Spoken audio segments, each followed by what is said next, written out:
नमस्कार दोस्तों, स्वागत है आप सबका जुडिसी जंक्शन के इस चैनल में। हम पढ़ रहे थे लॉ ऑफ टॉर्ट, जिसमें कि आज ये लेक्चर नंबर 2 है। इसके पहले जो लेक्चर नंबर 1 था, उसमें हमने पढ़ा था अपकृत्य विधि का अर्थ क्या है, उसकी परिभाषा क्या है और अपकृत्य की प्रकृति कैसी होती है। और आज के इस वीडियो में हम देखेंगे टॉर्ट यानी कि अपकृत्य और अपराध में अंतर देखेंगे, और उसके साथ ही हम ये भी देखेंगे कि टॉर्ट और कॉन्ट्रैक्ट में क्या अंतर होता है। तो चलिए बिना देर किए हुए वीडियो शुरू करते हैं। पहले हम ये देखेंगे कि टॉर्ट और अपराध यानी कि क्राइम में क्या अंतर होता है। तो अपकृत्य जो टॉर्ट है और क्राइम है, दोनों ही विधि के क्षेत्र से संबंधित है, लेकिन इन दोनों में महत्वपूर्ण अंतर होता है। क्या है अंतर, वो देखते हैं। पहले मैंने एक तरफ लिखा हुआ है आधार, मतलब किस आधार पर आप अंतर कर रहे हैं, और दूसरी तरफ लिखा है मैंने अपकृत्य और उसके बाद अपराध। अब पहला हम आधार देखें अगर, तो पहला है कर्तव्यों का निर्धारण। तो कर्तव्यों का निर्धारण अपकृत्य में और अपराध में कैसे होता है। तो जो कर्तव्यों का निर्धारण है वो अपकृत्य में विधि द्वारा होता है और अपराध में राज्य द्वारा तय होता है। अब विधि द्वारा और राज्य द्वारा का क्या मतलब हो गया। अगर हम अपकृत्य में देखें कर्तव्यों का निर्धारण, तो ये विधि द्वारा होता है। मतलब अगर कहीं विधि द्वारा है, इसका मतलब है कि वो न्यायालय के फैसलों पर आधारित है। ठीक है, किसी भी कानून में वो सीधे तौर पर लिखा नहीं गया है। जैसे मान लीजिए अगर हम ये कह रहे हैं, जैसे मान लीजिए एग्जाम्पल के तौर पर डॉक्टर जो होते हैं उनसे ये अपेक्षा की जाती है कि वो सावधानी से इलाज करें, लेकिन क्या कहीं भी कानून में ये एकदम से एक्सप्रेसली जो है मेंशन्ड है? तो ऐसा नहीं है। ये क्या होता है, ये विधि द्वारा निर्धारित होता है कोर्ट के निर्णयों से। तो आप ये समझ सकते हैं कि अपकृत्य जो होता है वो विधि द्वारा निर्धारित होता है। अब दूसरी तरफ अगर हम देखें अपराध के बारे में, तो ये राज्य द्वारा तय होता है। इसका क्या मतलब है, राज्य जो होता है वो कानून बनाता है। जैसे पहले था भारतीय दंड संहिता और अभी क्या हो गया है, भारतीय न्याय संहिता। तो इसमें क्या था कि जो अपराध था वो राज्य द्वारा निर्धारित किए जाते थे। उसमें जो निर्धारित होता था वो होता था अपराध, नहीं निर्धारित है तो अपराध नहीं होता था। आपको यहाँ समझ में आ गया होगा कि कर्तव्य जो होता है वो विधि द्वारा निर्धारित होता है अपकृत्य में, और अपराध में राज्य द्वारा। अब दूसरा आधार है कार्यवाही का न्यायालय। तो अपकृत्य में जो कार्यवाही होती है वो सिविल कोर्ट में होती है, और अपराध में जो कार्यवाही होती है वो आपराधिक कोर्ट में होती है। अब आपराधिक कोर्ट में दंड दिया जाता है, जुर्माना लगाया जाता है, और सिविल कोर्ट में क्या दिया जाता है, कंपनसेशन। अब दंड में क्या दिया जाता है, मैंने आपको ऊपर बता दिया कि दंड में अपकृत्य में जो है वो क्षतिपूर्ति दी जाती है, यहाँ पे कोई दंड नहीं दिया जाता। और अपराध में क्या होता है, शारीरिक दंड दिया जाता है। शारीरिक दंड में आप मतलब कारावास दे सकते हैं या फिर जुर्माना लगाया जाता है। जुर्माना भी यहाँ पर क्षतिपूर्ति के तौर पर नहीं लगाया जाता, वो दंड के तौर पर लगाया जाता है। तो अपराध में जो अगर फाइन लगाया भी जा रहा है तो वो भी एक प्रकार का दंड है। अब कार्यवाही का अधिकार किसको है, तो अपकृत्य में जो कार्यवाही का अधिकार है वो पीड़ित को है। जिसके विरुद्ध अपकृत्य हुआ है वो जाके कार्रवाई करवाएगा, वो जाके केस फाइल करेगा। लेकिन अगर हम अपराध को देखें तो राज्य के ऊपर ये दायित्व होता है कि अगर कोई भी अपराध हो रहा है तो राज्य उसका जिम्मा खुद उठाएगा। ठीक है, तो यहाँ पे कार्यवाही का अधिकार किसके पास होता है, राज्य के पास होता है। अब प्रभाव क्या हम देख सकते हैं कि जब कोई अपकृत्य होता है उसका प्रभाव किस पर पड़ता है, या फिर कोई अपराध होता है तो उसका प्रभाव किस पर पड़ता है। तो जब भी कोई अपकृत्य होता है तो उसका प्रभाव एक व्यक्ति पर पड़ सकता है या बहुत ज्यादा किसी समूह पर पड़ सकता है, लेकिन वो बहुत ज्यादा व्यक्तियों पर नहीं पड़ता।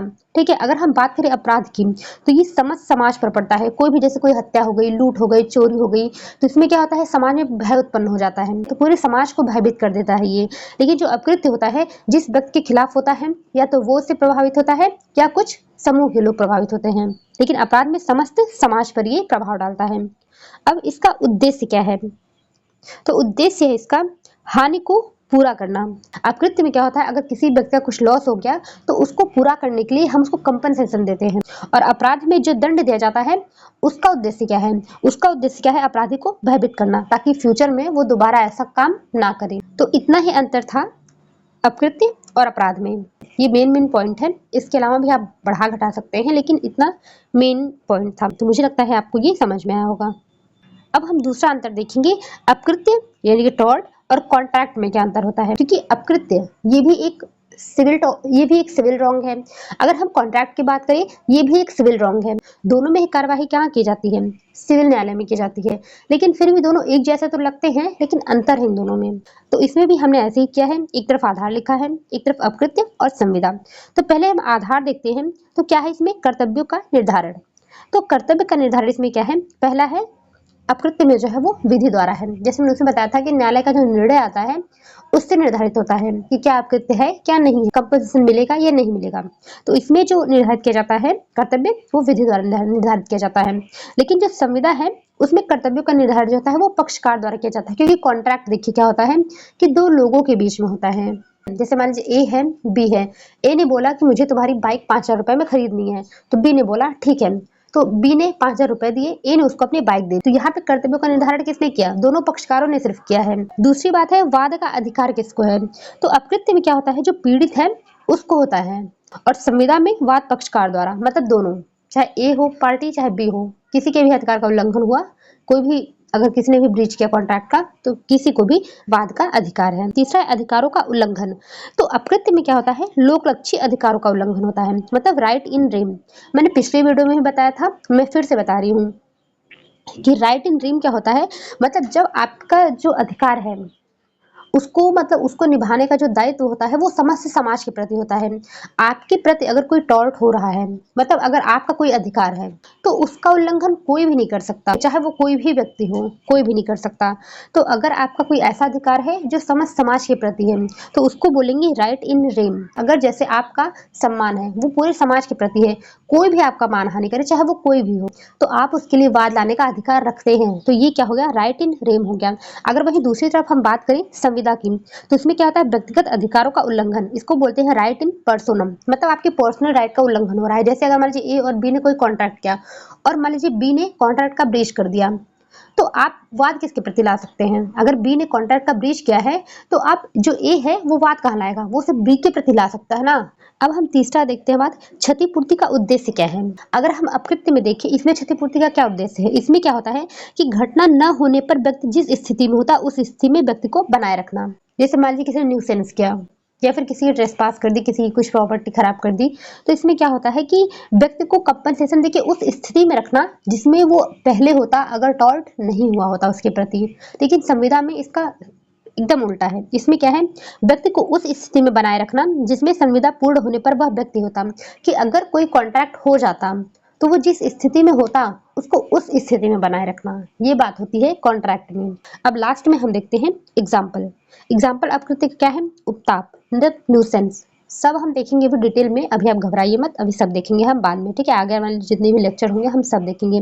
दूसरा है विद्वेषपूर्ण अभियोजन, जिसको बोलते हैं मैलिशियस प्रोसिक्यूशन, और तीसरा है मानहानि, जिसको बोलते हैं डिफेमेशन। संविदा में आ जाते हैं, इसका एग्जाम्पल क्या होगा, जैसे सेवा देने से इनकार। मान लीजिए किसी को कोई सेवा देना था, दो लोगों ने कॉन्ट्रैक्ट किया था, उसको उसने मना कर दिया, इसका हो जाएगा ब्रीच ऑफ कॉन्ट्रैक्ट। और समय पर माल न पहुंचाना, ठीक है? कोई कॉन्ट्रैक्ट हुआ था कि कोई भी वस्तु है जिसको कि समय पर कहीं पहुंचाना था, तो उसने उसको नहीं पहुंचाया। आज की वीडियो में बस इतना ही था। मुझे लगता है आपको वीडियो पसंद आई होगी। जैसा भी रहे आप मुझे फीडबैक दे सकते हैं, आप मुझे कमेंट में दे सकते हैं, कुछ इम्प्रूव करना हो आप उसको भी बता सकते हैं। तो जैसा भी रहे आप मुझे कमेंट में बता सकते हैं। तो चलिए ठीक है, मिलते हैं नेक्स्ट वीडियो में। Thank you.